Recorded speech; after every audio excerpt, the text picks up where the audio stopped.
Okay, we are here. So I will just switch over from Kevin. Just change something there. Okay. And here we go. Bear with me. Right, here's Kevin. Today he's going to talk to you about domestic ventilation. So an introduction into the requirements required for the building regulations. Just move this forward. So I'm Katie, thank you for bearing with us, and I will be looking after any questions that you send through to Kevin this morning.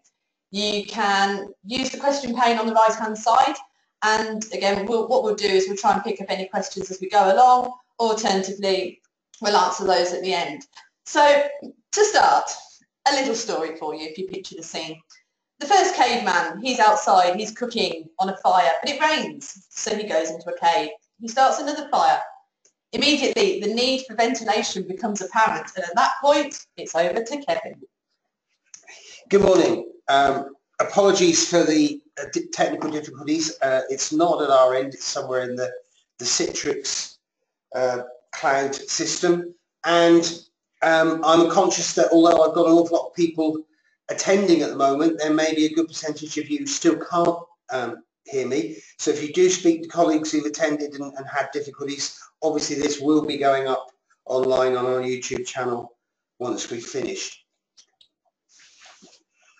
So looking at ventilation, and I'm trying to look at it in terms of the context of why we have requirements built into legislation and perhaps what some of the challenges might be as we look at designing ventilation and getting things to work in modern properties, as well as some of the retro work we might do into an existing properties as well. So in terms of the background to why we're looking at ventilation, within Europe, round about 90% of our time is actually spent within buildings, whether it's the workplace or at home, and that is an increasing trend. Spending time in outdoor space is diminishing, and at the same time we need to look at some of the challenges we're facing in terms of internal ventilation. We have always traditionally achieved the right standard of ventilation partly by what we design into the building in terms of ventilation openings, be it windows, extract fans, background ventilations or what have you. And we've also had some ventilation given to us almost by mistake by infiltration, by air leakage into buildings. And as we are trying to make properties more and more energy efficient, we are obviously trying to look at reducing that infiltration and with it the associated energy and heat losses. And as a result, we have to focus more on making sure that the design works, particularly for the modern lifestyles. So there is a lot of concern in the industry and the sector at the moment about the impact of increasing air tightness of properties on internal air quality. And that combined with the fact that we tend to be using more actual systems in terms of mechanically driven ventilation that requires a know-how and an understanding from the end user of how to get the effective ventilation strategy, means that quite often properties are actually failing in delivering enough ventilation. All right, let's see if we can move on.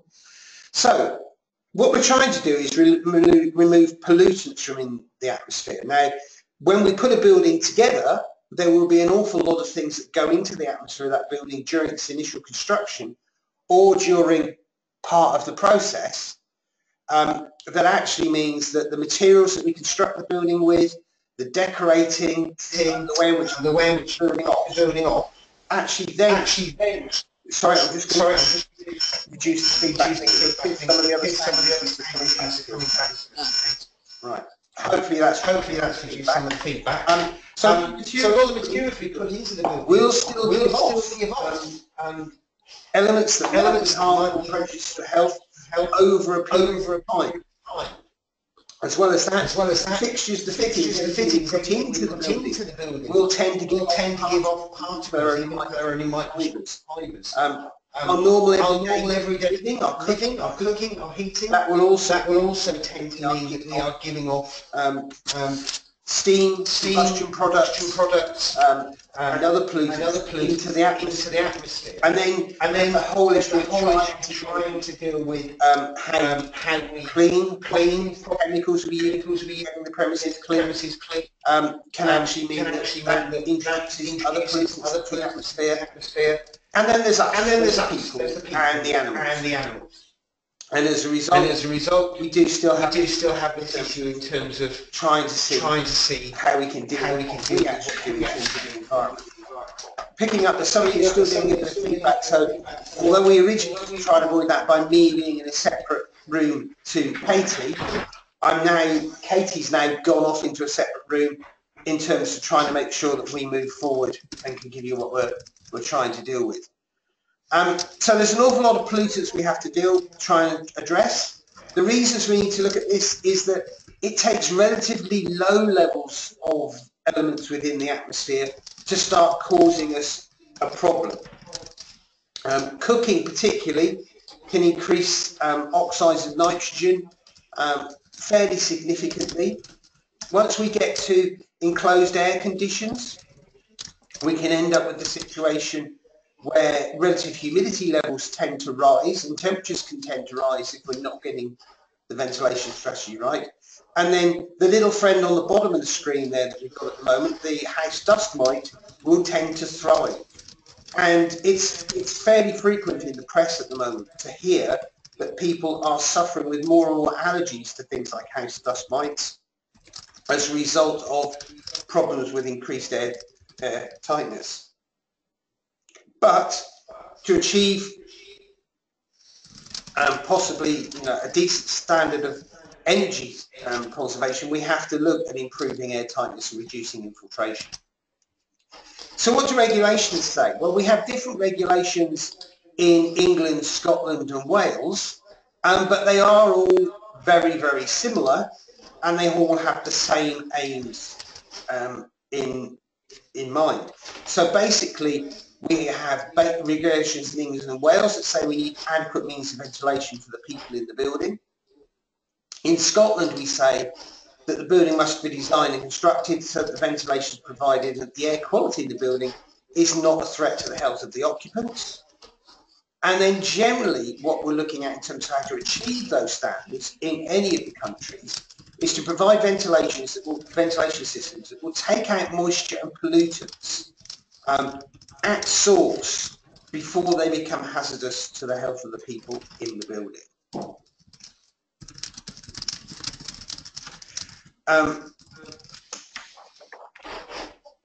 So, where does the results for some of this issue lie? Where do we have to look at how it actually works in terms of how does it achieve on site, how is it performing? There's a responsibility on the person carrying out the work, the designer, the developer, the owner, to ensure there is adequate ventilation. One of the things that's built into the regulatory framework, particularly in England and Wales, is a need to ensure that mechanical ventilation has airflow tests carried out. And that is for all mechanical ventilation, even the single extract fan to the downstairs WC. Now, I know because I talk to a lot of people working in building control and associated fields, that although this requirement has been in legislation for over 5 years, we are still not regularly seeing mechanical ventilation flow tests. And the reason that it's in the legislation is that if our ventilation strategy relies on extract ventilation at the point of generation of contamination, it is absolutely essential that that ventilation performs in the way the designer intended it to, and at least meets the minimum standards required by the legislation. So in looking at mechanical airflow testing, it is important to make sure that if we put a fan in that is rated by the manufacturer at achieving 30 litres per second, we actually test it in situ with its associated ductwork, with its associated louvered grill on the termination point, to make sure that there is no restriction and that that fan still extracts at that rate. Because although the building regulations allow for totally airtight building and provide a standard ventilation for that, it is absolutely essential that the ventilation performs as it's intended to. Now, in carrying out those airflow tests, the procedure for carrying out the test is approved and the equipment has to be calibrated. But there is no set qualification or professional or trade association representing people that members have to be part of to carry out the test. Anybody can do the test, complete a form that's contained in the guidance to the building regs, and simply provide a notification to a building control within 5 days of that work being carried out. And at that point, as long as the test shows that the ventilation achieved the minimum standards of building regulations, everything is deemed to be okay. But a lot of this relies on not only the equipment working, but the end user understanding how critical it is that that bit of equipment carries on functioning and is used correctly, and more importantly, is maintained correctly. At the same time, as well as setting up and doing some testing, if it's possible to adjust the ventilation system, and this might not be the case with a single extract fan, but it certainly would be with a whole property ventilation system. If it's possible to test and adjust, that constitutes commissioning. And if it can be adjusted internally, then it must be commissioned. If the only adjustment on the ventilation equipment is a simple on-off switch, then there is no commissioning to do. But if it can be adjusted and set up for optimum conditions, then it has to be commissioned and tested. And again, a notice of that commissioning has to be given to building control. This is critical again to make sure that not only is it capable of achieving what it's supposed to, but it's set up in a way that will effectively do that for us. So at the end of the day, we have to make sure not only we got a test certificate for it, but we have a commissioning notification. In addition, we have to make sure that the end user has sufficient information to actually understand how to use this equipment, when it should be switched on, when it should be in use, how it should be serviced, what the maintenance regime is. It's fairly frequent that actually things like the mechanical extract fan in the ensuite WC, quite often householders will turn those off at the isolator switch over the door, so that in the event of somebody needing the facilities in the middle of the night, the fan doesn't go off for a quarter of an hour and wake everybody in the property up. What they have to appreciate is why it is that that equipment is there and being installed and the job that it's actually trying to do. And I saw one of these on TV science type programs in the public domain a few months ago, and it was one of these where they asked questions, and in an ensuite bathroom without mechanical extract, the question that was posed was, if somebody flushes the WC, will my toothbrush 2 meters away on the shelf above the wash basin become contaminated? And the answer to the question was, after some scientific testing, if the seat of the WC is left up and there is no extract fan running, up to 2 hours later, that toothbrush will absorb on its surface some of the anaerobic particles that are generated when the WC is flushed. So the simple answer to that question is, problem is, put the extract fan on to remove those particles, or if all else fails, put your toothbrush away in a cupboard. But in reality, it is an education process with the end user. So we are looking at a strategy to achieve our performance in terms of ventilation. And that strategy will be made up of several different aspects. We need to be able to take water vapour out. We need to be able to take pollutants out before they become widespread. So whether we're using a traditional openable window background ventilation extract fan type approach, or whether we're using a total house mechanical ventilation approach, possibly with heat recovery built in, we will still look to extract air from the areas where pollutants or water vapour are produced. So toilets, bathrooms, kitchens. And we will bring in outdoor air to other parts of the building and then circulate the air through the property. Over and above whatever we decide for our normal ventilation, we need the ability to rapidly dilute the atmosphere, either when there's been a sudden release of potentially toxic materials, something simple like we burnt the toast, when we're decorating, when you come back to the home when it's been locked up for a long while and it's overheated. We need the ability to be able to rapidly dilute the atmosphere. And then all of that has to fit in with this installation, testing, commissioning to make sure it actually achieves what we're trying to do. So we have within our ventilation a balance between what we purposely design in, which is controllable, and there's a controlled interface between the inside and the outside of the building, and what we gain by infiltration. And increasingly, we have to look at trying to make sure that we design in more purpose-provided ventilation to offset the fact that we are minimising now the number of air leakage paths into a building.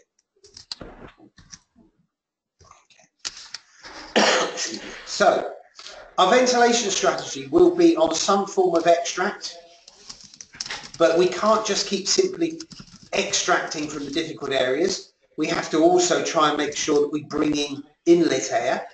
Most extract fans, even if they will extract at the given rate, they're not capable of generating a vacuum or a low pressure within the property. So if there isn't sufficient inlet air, then we do have to make sure that we've managed to address make-up air so that we can still try and keep moving through and see how we can progress.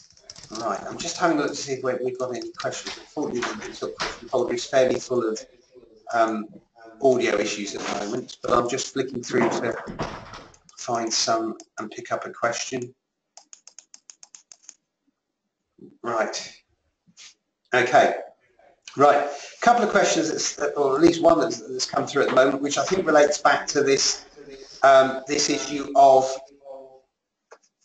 whether or not we see test results before we issue completion certificates, and why are building control not insisting on seeing test results.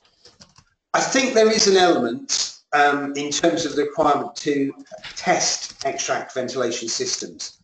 But everybody would say, if we look at the one that's in the middle of the screen at the moment, the whole building ventilation system, if you've got a whole ventilation system, yes, people would expect to see it tested.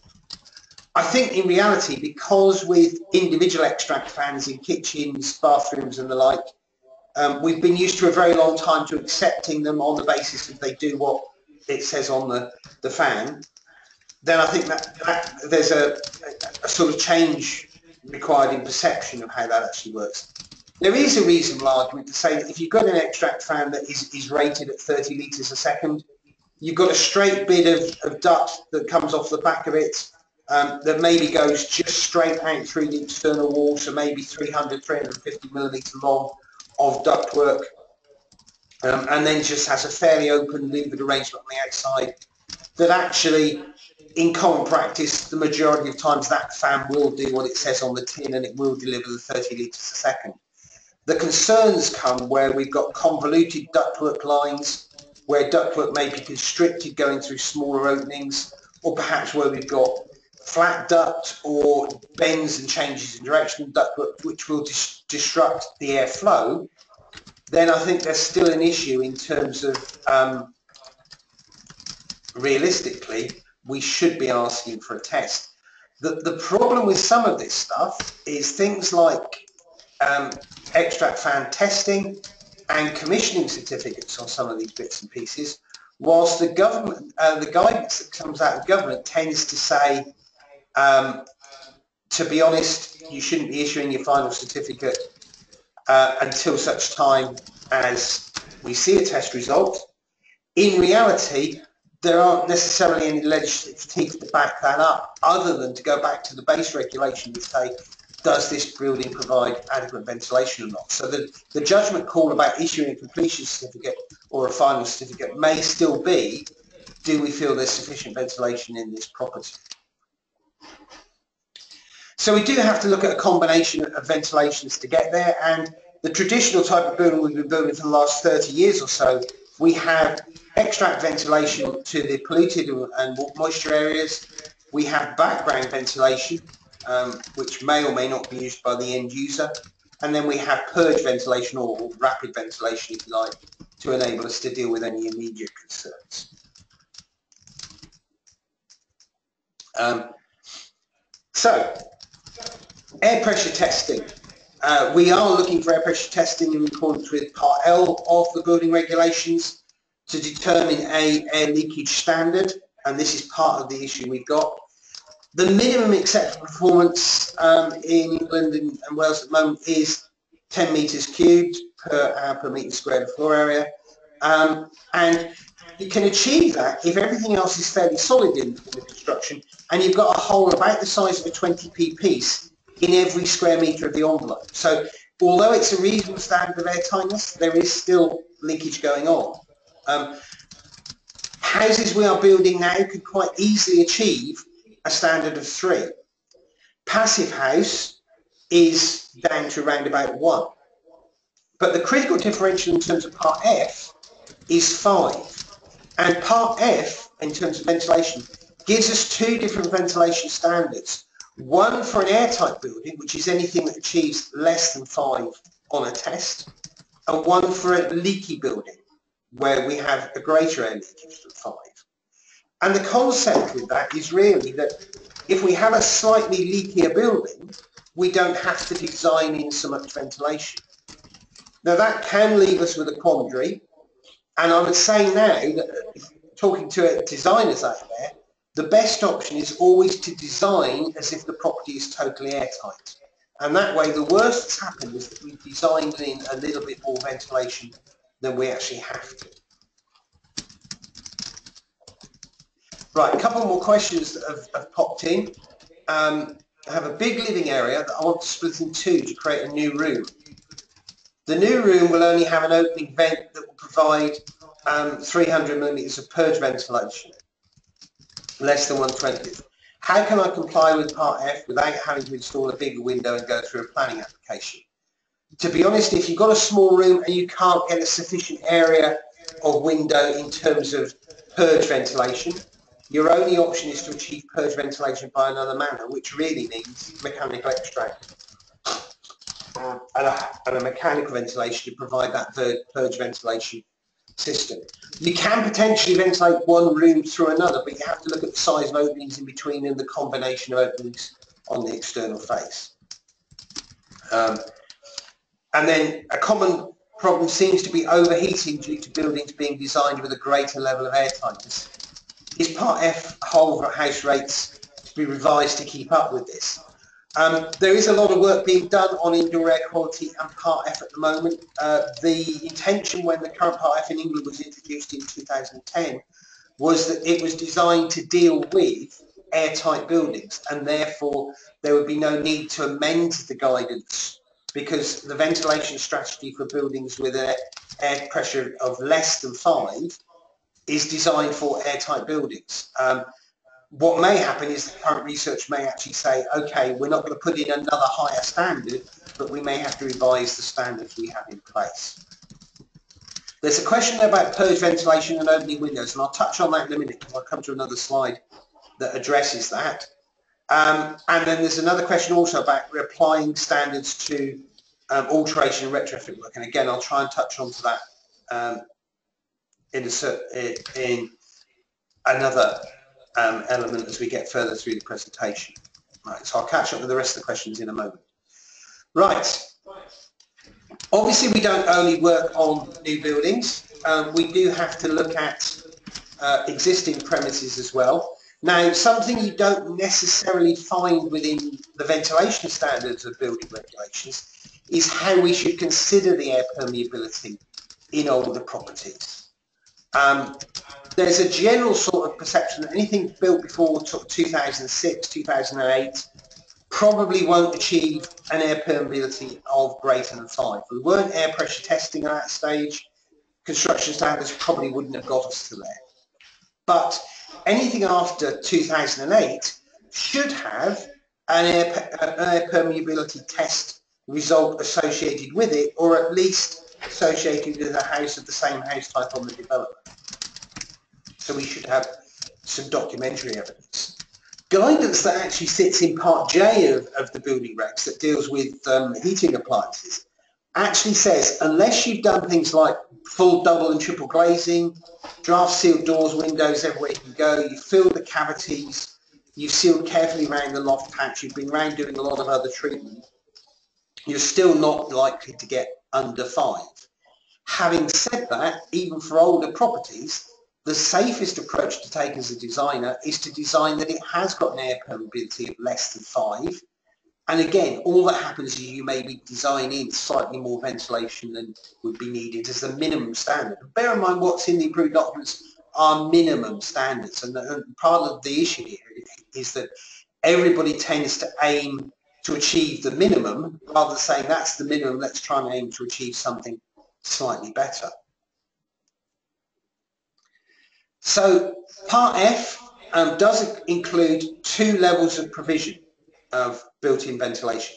This higher rate of ventilation for airtight or nearly airtight premises, and a lower rate for premises that are less airtight. That can lead us to the issue that if at design stage we think the property is going to be built and not be that airtight, and we don't think the standard construction is going to be great, we're going to aim for an air pressure test that gives us somewhere between 5 and 10, then we could potentially not design in as much ventilation. That could mean that if somebody then designs that property and actually builds it more airtight than we thought they were going to, we have a deficiency. There is no framework within Part F to say that's got to be rectified, partly because it's a sort of a common sense type approach. If you said to somebody, actually, you designed it as a leaky building, you didn't design in much ventilation, it's ended up being more airtight, you've got to do something to rectify this situation, rather than actually designing more purpose-built ventilation and go in and retrofit more ventilation openings, the simplest way of doing that is to go along and rip out some mastic from around the windows, knock a few holes in the wall, make the building more leaky, and that doesn't actually achieve a satisfactory result for anybody. So to give an idea of how that might work, if we take the same 3-bedroom house with 75 square metres of floor area, if we design it with any air permeability, as if it's a airtight building, it requires 50,000 square millimetres total equivalent ventilator area for our background length. The second house on the other side should actually say air permeability of over 5. And that only requires 35,000 because it's leakier. So as a result, we are 30% adrift in the amount of ventilation if we designed it as leaky and we end up being more airtight. The approved document in England now does refer to some guidance produced by the Building Control Alliance as to what to do if you're in that situation. You designed it one way and it's turned out being something different. And as a result, that sort of helps to try to make a decision about what we should be doing. Obviously, from a designer's point of view, regardless of the fact that there's no legislative arm to say you must put more ventilation in, it would be preferable to work with the developer to get more ventilation in at the same time. Right, trying to pick up on some of the other bits and pieces that have come in as questions. When the existing bathroom is being refurbished and the bath's being replaced with a level access shower, and there's no existing mechanical extract in place, should one be installed? Apparently, different views are being given by different building control surveyors. The general situation, and I believe it is in the guidance to be honest, is that you shouldn't be making the situation any worse. If there wasn't mechanical extract there before, and you're not forming a new bathroom, you're just changing fittings in the existing one, then there's no insistence that you put new mechanical extract fan in, but there's a strong recommendation that you would. If you were forming a bathroom in an area where there wasn't one before, there's no doubt you would have to put ventilation in. And when you're looking at changing a bathroom and replacing it with a level access shower, you could potentially look at how much water vapour is going to be generated by a bath as opposed to a shower to determine whether the situation is any worse than not. And I think that's potentially where the confusion in interpretation may lie, because there is an argument that showers produce more water vapour than a bath would, and therefore you could argue it was a worse situation than it was previously. There's a question about when we're air testing, why do we cover the vents, the flues, etc.? It must give us unreliable results.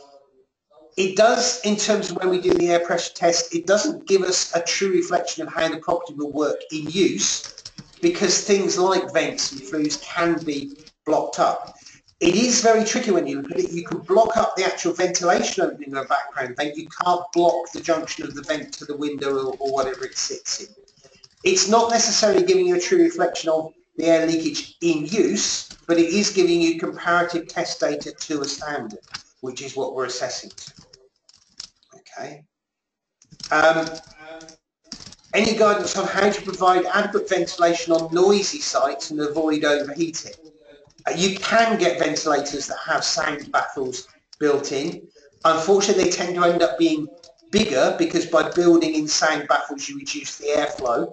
But it is an issue, and it may well be that on particularly noisy sites you have to look much carefully about where the vents are situated, or maybe moving over to a mechanical situation. Okay. Okay, right, there's a couple of other questions, but I'm still going to pick those up in future slides.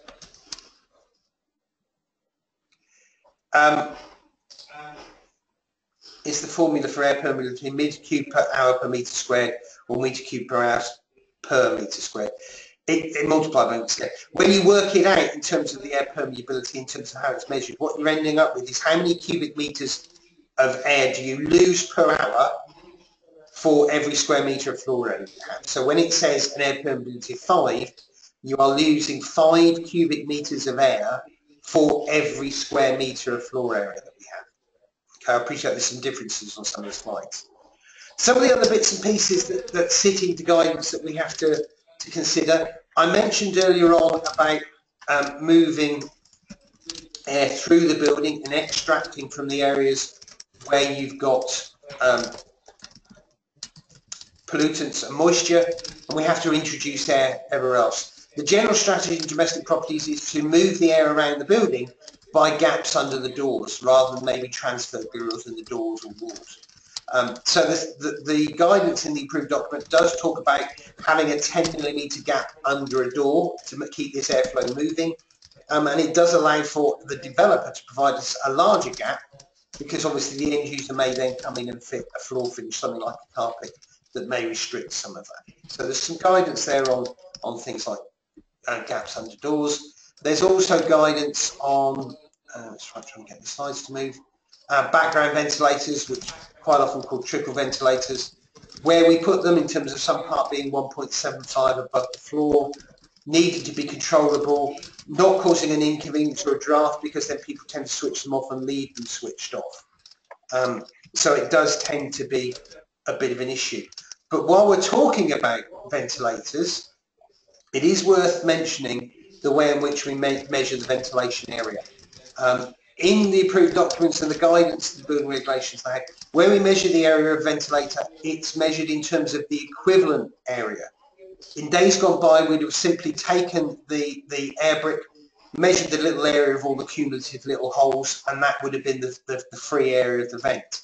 Now we have to work on the principle of the same airflow through a sharp-edged circular orifice. The idea being that actually the way in which we measure is more critical, because we have to make sure we're getting the right flow of air. And different shapes and styles of ventilators will produce different air flows. Therefore, we can't actually measure it on site. It's got to be something that's certified by the manufacturer in terms of how much airflow we get through. And again, this is more critical because of the requirements there that we have in terms of trying to make sure we have the right ventilation standard. So when we get an irregular opening, something like the window on a night latch, it's not actually possible then to calculate the equivalent area of that because of the airflow around the profile of the window. There's always been a debate about whether windows on night latches count as background ventilation anyway. And quite commonly they've not been accepted at ground floor because of security issues, but they may or may not have been accepted at first floor. Realistically, for the last 5-6 years since we've been talking in terms of equivalent area, we shouldn't really be accepting windows on night latches as part of the background ventilation strategy. So picking up on a couple of things that pick up on some of the questions, when we're replacing windows, again, the basic principle is we shouldn't make it any worse than it was before. So if the existing windows met the standard, the new windows have to. If the existing windows didn't meet the standard, then ideally we will bring them up to the standard, but we can't insist upon it. What we can do is, if the existing windows provided far more ventilation than we need to, we can reduce the replacement ones down to the requirements of the building. A couple of other bits and pieces, and this relates to a couple of the questions. Purge ventilation to rapidly dilute the atmosphere is aiming to achieve a rate of about 4 air changes per hour, and it is generally windows that we can throw open. You can achieve purge ventilation by rapid mechanical ventilation, particularly when you've got a whole house ventilation system. You just have a higher setting for rapid purge ventilation. But there is a indication in the appendix at the back of the approved document that if the window won't open more than 15 degrees because it's got restrictors on it, you can't count it as purge ventilation. Now there is a argument, well, I've got a restrictor on it, but I can override that. I can take it off and open the window if I need to. The problem is, if the restrictor is there to stop people falling out, then in reality you shouldn't remove the restrictor to get adequate ventilation, because the danger of falling out is an issue. What this really means in terms of this 15 degrees is any window more than about 800 millimeters long, if you've got a 100 mil restrictor on it, that window won't count as your purge ventilation open.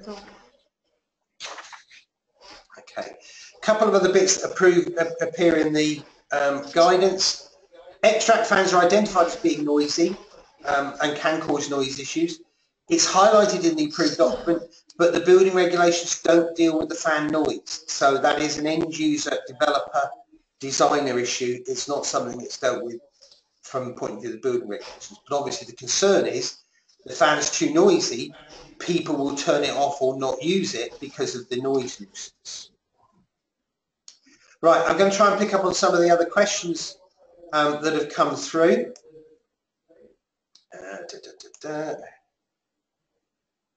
Right. A problem seems to be occurring where planners are asking for secured by design. It's triggering window restrictors. This is causing a conflict with ADF purge ventilation. It may well have been an issue. Theoretically, since the move towards national housing standards, and particularly the introduction of Part Q, planning authorities shouldn't be asking for anything that relates to something that's covered by Part Q of the building regs. So planning shouldn't be asking for any parts of secured by design that relate to doors and windows, because that's now covered by Part Q of the building regulations.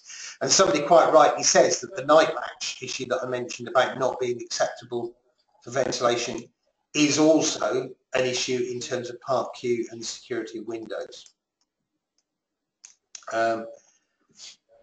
The difference between traditional air bricks and plastic vents is considerable in respect of airflow. Couldn't the industry help checking authorities by printing the achievable ventilation on the product?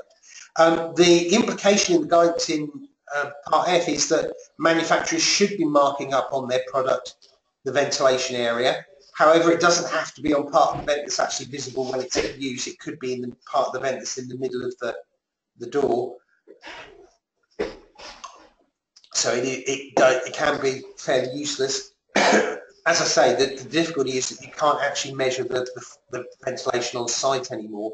You do have to rely on manufacturer's information.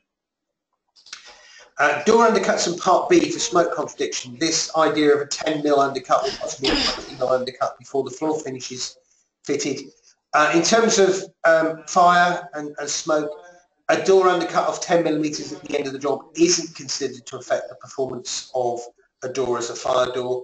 By the time the smoke and hot gases on the room side have got down to a level where they're going to travel through that 10 mm gap at the bottom of the door, then to be honest, the door has probably failed in terms of its fire resistance at that point anyway, because the whole of the room will have been involved in the fire for a very long time. In Part F, wet rooms and habitable rooms have different ventilation requirements. In the case of open plan kitchen, dining, living rooms, would the room be considered as a wet room or a habitable room? Would it require extract and purge ventilation? Yes, basically is the answer. You would require, it is a wet room, you are generating moisture, yes, it would require extract ventilation. The only time you would change perhaps that is if you've got something like an open fluid solid fuel appliance, maybe an ARG or something in there, where the operation of an extract fan may have a detrimental effect on the flue and how the heating appliance works. Okay, so a couple of final points. Building Regulation 39 requires information to be given about the ventilation system, about the ventilation maintenance to the end user, so that at the end of the job people can carry on effectively using that equipment.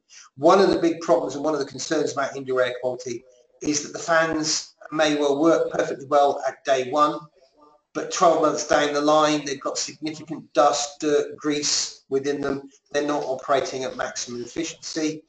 And even things like background vents, if people aren't educated into when the background vent should be open, then we're not going to get the right ventilation characteristics. So there needs to be this understanding that the property needs maintenance for going forward.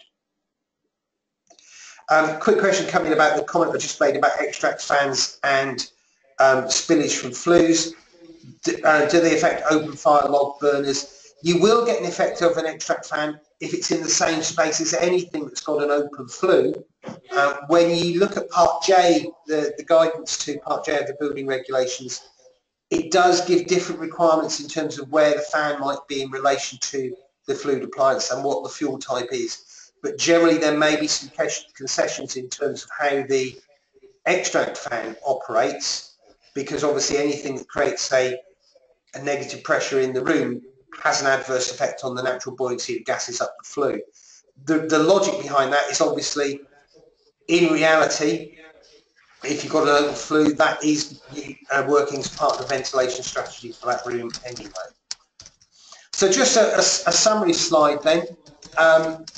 When you're designing for standards, I would suggest that you're always designing sufficient ventilation as if it's an airtight building, and that way it doesn't matter whether it's constructed at an air tightness of 5 or lower, or something between 5 and 10. You've still got sufficient, if not too much ventilation, but too much isn't necessarily a problem. Remember as well that building regulations are minimum standards. So if you aim for the minimum, any variation and failure to achieve that is going to be an issue, and we've got a failure. If you aim for a higher standard and introduce yourself a factor of safety into your design, there's a good chance you're going to achieve the minimum standard we're looking for. And nobody ever really suffered ill health or a fatality because there was too much ventilation in the room that they were living in. And the final point, make sure that throughout this process we educate the homeowners and the occupiers how to use the ventilation system effectively.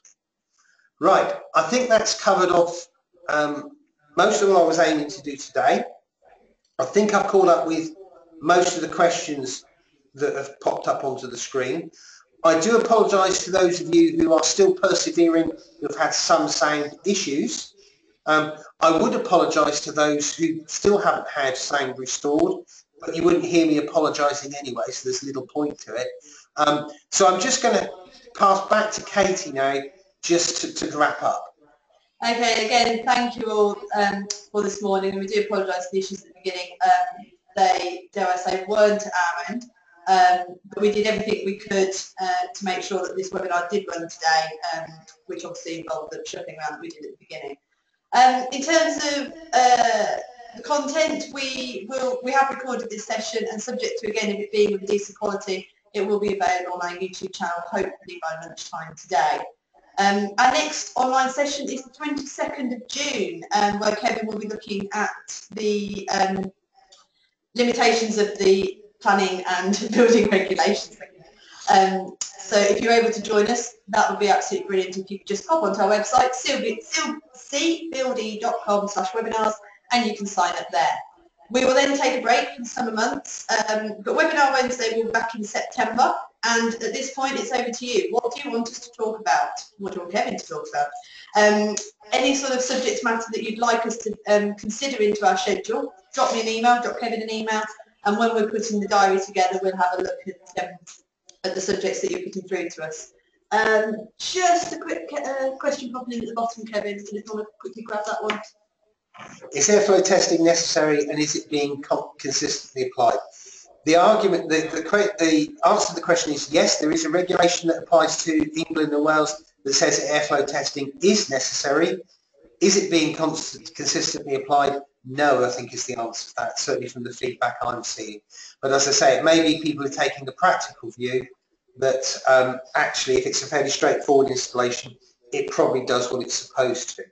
I would just add to that wrap-up that Katie did, in sort of true BBC style, obviously in addition to myself providing webinars, other presenters are available who may have more knowledge in other areas. So please just let us know what you'd like the webinar on, and we will sort out somebody to deliver the content to you. Maybe somebody out there listening to us now would see themselves as a presenter. Just thought I'd put that one out there.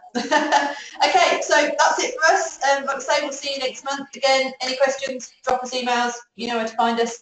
Thank you very much. Enjoy the rest of your day, and we'll see you soon. Goodbye.